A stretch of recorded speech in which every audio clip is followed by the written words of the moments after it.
Hi everyone, welcome to pen paper TNPSC. So இந்த video என்ன அப்படின்னா ஒரு பாலிட்டி பிவைக்யூ அனலைசிஸ் தான். ஸோ இந்த வீடியோ நீங்கள் இப்போ தான் பாலிட்டி படிச்சுக்கிட்டு இருக்கீங்க அப்படின்னா கண்டிப்பாக நான் இப்போ சொல்கிற டாப்பிக்குக்கெலாம் கொஞ்சம் இம்பார்ட்டன்ஸ் கொடுத்து படிங்க.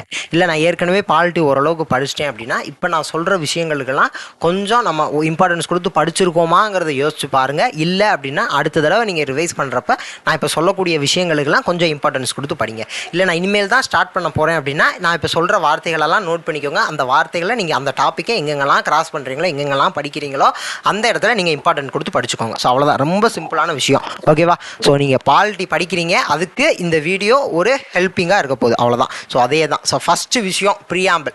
ஸோ அப்போ ப்ரீஆம்பிள் கீவேர்ட்ஸ், அதில் கீவேர்ட்ஸ் அப்படிங்கிற வார்த்தை ரொம்ப முக்கியம். அந்த கீவேர்ட்ஸ் அப்படின்னா என்னென்ன இருக்குது அப்படிங்கிறத வச்சு, ஸோ இதை வச்சு ஒரு மேட்ச் த ஃபாலோயிங் ஏற்கனவே கேட்டிருக்காங்க.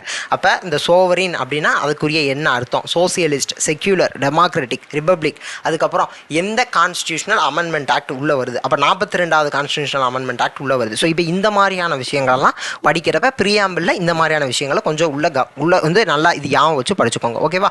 ஸோ அடுத்து சேலியன் ஃபியூச்சர்ஸை பொறுத்த முடிக்கும். ஸோ சேலியன் ஃபியூச்சர்ஸ் நான் ஏன் படிக்க சொல்கிறேன் அப்படின்னா, நீங்கள் சேலியன் ஃபியூச்சர்ஸ் படிக்கிறப்போ ஒரு சேலியன் ஃபீச்சருக்கும் ரெண்டு வார்த்தை இல்லை ஒரு வரியாவது படிப்பீங்களே. ஸோ அந்த 2 வார்த்தை, அந்த ஒரு லைனு உங்களுக்கு கொஷினாக கேட்குறப்ப அதுலேருந்து நீங்கள் ஈஸியாக ஆன்சர் பண்ணிட்டு போயிடலாம். நீங்கள் அந்த டாப்பிக்கில் பெருசாக படிக்காட்டி கூட நீங்கள் சேலியன் ஃபீச்சர்ஸ் படிக்கிறப்ப நீங்கள் ஒரு 2 வரி படிப்பீங்க. அந்த 2 வரி கேள்வியாக வர்றப்ப நமக்கு பயங்கர ஹெல்ப்ஃபுல்லாக இருக்கும். ஸோ அதனால தான் இந்த சேலியன் ஃபீச்சர்ஸை முக்கியத்துவம் கொடுத்து படிக்கிறோம். ஓகேவா? ஸோ அடுத்து ஷெட்யூல். ஓகேவா? அடுத்து ஷெட்யூலு, அடுத்து பாட்டு, அடுத்து சோர்சஸ் ஆஃப் கான்ஸ்டியூஷன். இதுக்கெல்லாம் ஷார்ட்கட் வீடியோலாம் கொடுத்துருக்கோம். ஸோ அதை யூஸ் பண்ணிக்கோங்க. ஓகேவா? ஸோ அப்போ இதுக்கு ஷெட்யூலு, பாட்டு, சோர்சஸ், இதிலிருந்து 3 மட்டும் படித்தாலே அடிக்கடி ஒரு கேள்வி ரிப்பீட்டடாக கேட்குறாங்க. ஸோ அடுத்து ஃபண்டமெண்டல் ரைட்ஸ் படிக்கிறப்ப, ஸோ ஃபண்டமெண்டல் ரைட்ஸ் படிக்கிறப்ப ஆர்டிகல் 21க்கு, ஆர்டிகல் 32க்கு, ஆர்டிகல் 32லாம் படிக்கிறப்ப கேபிஎஸ் கார்பஸ், மேண்டமஸ், ஸோ இதுக்கெல்லாம் இன்னும் கொஞ்சம் இம்பார்ட்டன்ஸ் கொடுத்து படிங்க. ஸோ இப்போ இந்த மாதிரியான வார்த்தைகள்லாம் வர்றப்ப இம்பார்ட்டன்ஸ் கொடுத்து படிங்க. ஸோ இதில் மேட்ச் த ஃபாலோயிங் கேட்பாங்க. ஸோ ஹெட்டிங் கொடுத்துட்டு இது எந்த ஆர்டிகல்லேருந்து எந்த ஆர்டிகல் அப்படின்னு சொல்லி மேட்ச் த ஃபாலோயிங் ஏற்கனவே கேட்டிருக்கு. ஸோ நான் ஏன் இதெல்லாம் சொல்கிறேன் அப்படின்னா, ஸோ இந்த மாதிரி நீங்கள் ப்ரீவியஸ் இயர் கொஷின் பார்க்குறப்ப உங்களுக்கு அந்த புரிதல் வரும். ஸோ அந்த இதில் அவர் சொன்னார்ல, அப்போ இதெல்லாம் ப்ரீவியஸ் இயர் கொஷினில் வந்திருக்கு. நான் ப்ரீவியஸ் இயர் கொஷினை பார்த்து தானே நான் இவ்வளோ பேசுகிறேன். ஸோ அப்போ நீங்களும் ப்ரீவியஸ் இயர் கொஷின் பார்க்குறப்ப இல்லை படிக்கிறப்ப உங்களுக்கு இந்த வார்த்தைகள்லாம் ஞாபகம் வரும். இன்னும் கொஞ்சம் அதிக இம்பார்ட்டன்ஸ் கொடுத்து படிப்பீங்க. அதே மாதிரி கரண்ட் அஃபேர்ஸில் ஃபண்டமெண்டல் ரைட்ஸ் ரிலேட்டடாக ஏதாவது ஒரு சுப்ரீம் கோர்ட் ஜட்ஜ்மெண்ட் அந்த மாதிரி ஏதாவது வருது அப்படின்னா அதுக்கு கொஞ்சம் இம்பார்ட்டன்ட் கொடுத்து படிச்சுக்கோங்க.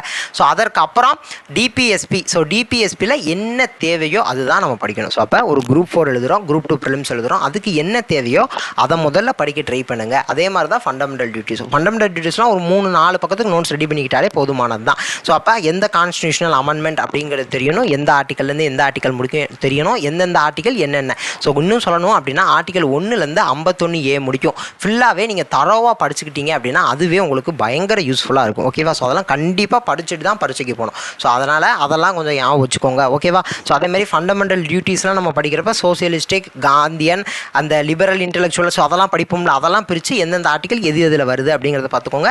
இதில் கான்ஸ்டியூஷனல் அமெண்ட்மெண்ட் ஆக்ட் ரொம்ப ரொம்ப ரொம்ப முக்கியம். ஸோ ஓகேவா? ஸோ அடுத்து பிரசிடென்ட், வைஸ் பிரசிடென்ட் படிக்கிறப்ப, ஸோ பிரசிடென்ட், வைஸ் பிரசிடென்ட் படிக்கிறப்ப அவங்களோட எலக்டோரல் காலேஜ் அப்படின்னு ஒரு வார்த்தை வரும். ஓகேவா? Electoral college. ஸோ அப்போ அந்த எலக்டோரல் காலேஜ் அப்படிங்கிற அந்த இதை பார்த்துக்கோங்க. ஸோ எலெக்ஷன் ப்ரொசீஜர், எப்படி அவங்களுக்கு எலெக்ஷன் நடத்துகிறாங்க அப்படிங்கிற அந்த விஷயங்கள் எல்லாமே ரொம்ப முக்கியம். ஸோ அதே மாதிரி அவங்களோட பவர்ஸ் படிக்கிறப்ப, பிரசிடென்ட்டோட பவர்ஸ்லாம் படிக்கிறப்ப நல்லா படிச்சுக்கோங்க. குறிப்பாக பேடனிங் பவர்லாம் இருக்குது. ஸோ வீட்டோ இருக்குது. ஸோ இதெல்லாம் பார்க்குறப்ப, ஸோ அந்த வார்த்தைகள்லாம் எழுதுறேன்னா புதுசாக படிக்கிறவங்களுக்கு இது வந்து கொஞ்சம் இதாக இருக்கும். ஸோ அப்போ பேடன், வீட்டோ இந்த வார்த்தைகள்லாம் வர்றப்ப இன்னுமே கொஞ்சம் நல்லா படிச்சுக்கோங்க. குறிப்பாக இதெல்லாம் ஸ்டேட்மெண்ட் பேஸ்டு கொஷினில் இப்போ இதெல்லாம் வச்சு தான் கேட்குறாங்க. நான் ஏற்கனவே ப்ரீவியஸ் இயர் கொஷின் பார்த்துருந்தீங்கன்னா உங்களுக்கு ஈஸியாகவே புரியும்.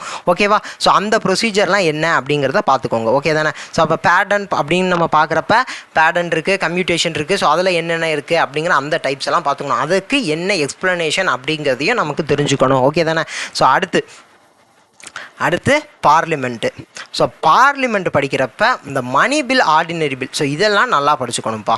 மணி பில்லு, ஏன்னா இதில் அடிக்கடி கேள்வி கேட்குறாங்க. மணி பில்லு, ஆர்டினரி பில், அதே மாதிரி ஜாயின்ட் சிட்டிங்கும் இப்போ அடிக்கடி கேள்வி வருது. ஸோ அப்போ ஜாயின்ட் சிட்டிங்கு, ஸோ அதற்கு என்ன ப்ரொசீஜர், எப்போ ஜாயின்ட் சிட்டிங் வரும் அப்படிங்கிற அந்த வார்த்தையை படிச்சுக்கோங்க. வருஷத்துக்கு எத்தனை செஷனு, அப்புறம் கோரம் அப்படின்னு வார்த்தை இருக்கும். ஸோ அந்த கோரம் படிக்கிறப்ப இந்த மாதிரியான வார்த்தைகள்லாம் நல்லா படிச்சுக்கோங்க. பார்லிமெண்ட்ரி கமிட்டின்னு இருக்கும். ஸோ இது பார்லிமெண்ட்ரி கமிட்டிலாம் ரொம்ப பேசிக்காக தான் கேள்வி கேட்குறாங்க. நீங்கள் ஒரு 2 பக்கம் 3 பக்கம் பக்கத்துக்கு ரொம்ப சிம்பிளான நோட்ஸ் நீங்கள் ரெடி பண்ணிக்கிட்டு போனாலே நீங்கள் அதை வந்து ஈஸியாக அட்டன் பண்ணிடலாம் அந்த மாதிரியான கேள்விகள்லாம். ஸோ அதே மாதிரி தான் இப்போ அங்கே எப்படி பார்த்தோமோ ஸோ அதேமாதிரி இங்கேயும் நம்ம பார்க்கணும்ல, இங்கே கவர்னர் வருவாங்க. ஸோ அதேமாதிரி இங்கே ஸ்டேட் லெஜிஸ்லேச்சர் வரும். அப்போ கவர்னர் வர்றப்பையும் கவர்னரோட பவர்ஸுக்கு கொஞ்சம் இம்பார்ட்டன்ஸ் கொடுத்துக்கோங்க. கவர்னரை எப்படி அப்பாயின்ட் பண்ணுறா, யார் அப்பாயின்ட் பண்ணுறா, யார் ஓத் அஃபிர்மேஷன் கொடுக்குறாங்க. ஸோ இந்த மாதிரியான விஷயங்கள்லாம் நல்லா கவனித்து படிச்சுக்கணும். ஓகேவா? ஸோ அதற்கான ஆர்டிகல்ஸ் எல்லாமே படிச்சுக்கணும். ஸோ அதே மாதிரி இங்கே நம்ம பிரசிடென்ட் வைஸ் பிரசிடென்ட் படிக்கிறப்ப அவங்களோட removal process, impeachment process, so இந்த வார்த்தைகள்லாம் வர்றப்ப அதை கொஞ்சம் நல்லா கவனித்து படிச்சுக்கோங்க. ஸோ ஸ்டேட் லெஜிஸ்லேச்சரை பொறுத்த வரைக்கும் பார்லிமெண்ட்டில் படிக்கிற நிறைய விஷயம் ஸ்டேட் லெஜிஸ்லேச்சர்லேயே வரும். ஸோ ஈஸியாக நம்ம கம்பேர் பண்ணி படிச்சிடலாம்.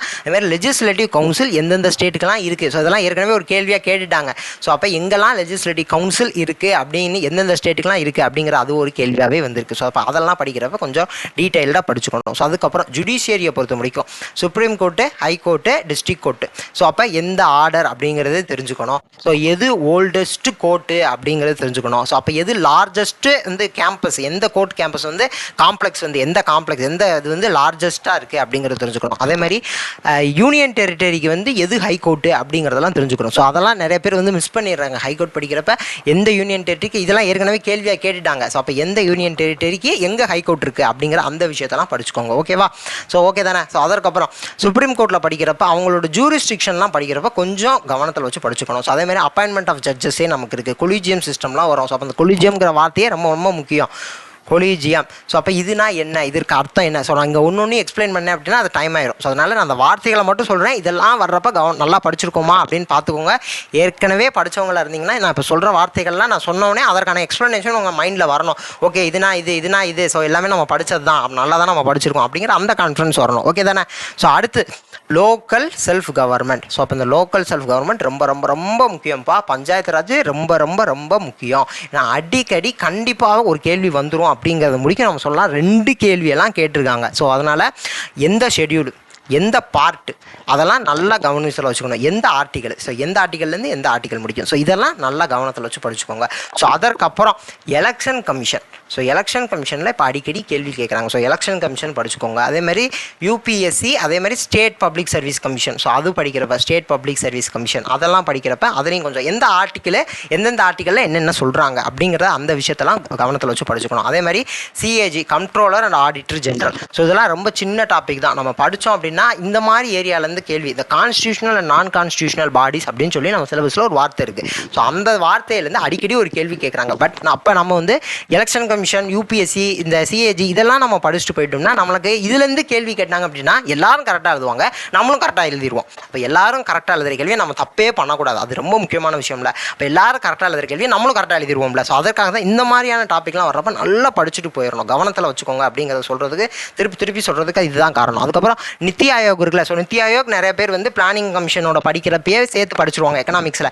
இல்லைனா நித்தி ஆயோக் நீங்கள் பாலிட்டியில் படிக்கிற மாதிரி இருந்துச்சு அப்படின்னா, ஸோ எக்கனாமிக்ஸில் படிக்கிறது பெஸ்ட்டு. பாலிட்டியில் படிக்கிற மாதிரி இருந்தாலும் நித்தி ஆயோக் கொஞ்சம் கவனத்தில் வச்சு படிச்சுக்கோங்க. ஸோ அதற்கப்புறம் எமர்ஜென்சி ப்ரொவிஷன் ரொம்ப ரொம்ப முக்கியம். So national emergency, state emergency, financial emergency, எதுக்கு எந்தெந்த ஆர்டிகல். ஸோ அதெல்லாம் ரொம்ப பேசிக்கான கேள்வி. ஸோ இதை வச்சுலாம் ஒரு மேட்ச் த ஃபாலோயிங் கேட்டிருக்காங்க. ஸ்டேட்மெண்ட்டில் இதெல்லாம் ஒரு ஸ்டேட்மெண்ட்டாக வந்திருக்கு. ஸோ அப்போ இதெல்லாம் படிக்கிறப்ப ரொம்ப கவனத்தில் வச்சு படிச்சுக்கோங்க. அதேமாதிரி அமெண்ட்மெண்ட் வர்றப்ப ஆர்டிக்கலு, ஸோ அமெண்ட்மெண்ட்டு ரொம்ப கவனத்தில் வச்சு படிச்சுக்கோங்க. அமெண்ட்மெண்ட் எங்கெங்கெல்லாம் படிக்கிறீங்களோ அதெல்லாம் கவனத்தில் வச்சுக்கோங்க. ஆர்டிக்கலுக்கு அதிக இம்பார்ட்டன்ஸ் கொடுங்க. ஸோ ஆர்டிக்கலில் ரிப்பீட்டடாக ஸ்டேட்மெண்ட்டில் ஆர்டிக்கலை நமக்கு கேட்டுக்கிட்டே இருக்காங்க. ஸோ அதனால் ஆர்டிக்கல் வந்துச்சு அப்படின்னா நல்லா கவனத்தில் வச்சு படிச்சுக்கணும். அமெண்ட்மெண்ட் வருது அப்படின்னா அந்த நம்பரு எந்த வருஷம் அப்படிங்கிறத நல்லா கவனத்தில் வச்சு படிச்சுக்கோங்க. ஸோ அதே மாதிரி கமிட்டிலாம் இருக்கும். ஸோ இப்போ உதாரணத்துக்கு கமிட்டி, கமிஷனு பேசுகிறப்ப சர்க்காரியா கமிஷன் இதெல்லாம் இருக்குல்ல. ஸோ அந்த மாதிரி புஞ்சி கமிஷன் இதெல்லாம் இருக்குது. ஸோ அப்போ இதெல்லாம் படிக்கிறப்ப ராஜ்மனார் கமிட்டி இருக்குது. ஸோ இப்படி இதெல்லாம் படிக்கிறப்ப, இந்த வார்த்தைகள்லாம் படிக்கிறப்ப கொஞ்சம் இம்பார்ட்டன்ஸ் கொடுத்து படிங்க.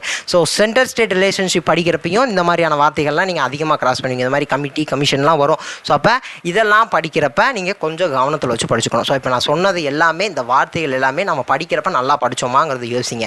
இல்லை அப்படின்னா இனிமேல் தான் படிக்க போகிறோம் அப்படின்னா இந்த வார்த்தைகள்லாம் கொஞ்சம் ஞாபகத்தில் வச்சுட்டு இந்த வார்த்தைகளை நீங்கள் கிராஸ் பண்ணுறப்ப அதெல்லாம் தரோவாக படிச்சுட்டு போயிடணும். ஸோ அவ்வளோதான். ஸோ நெக்ஸ்ட் வீடியோவில் பார்க்கலாம். Thank you to all. தேங்க்யூ.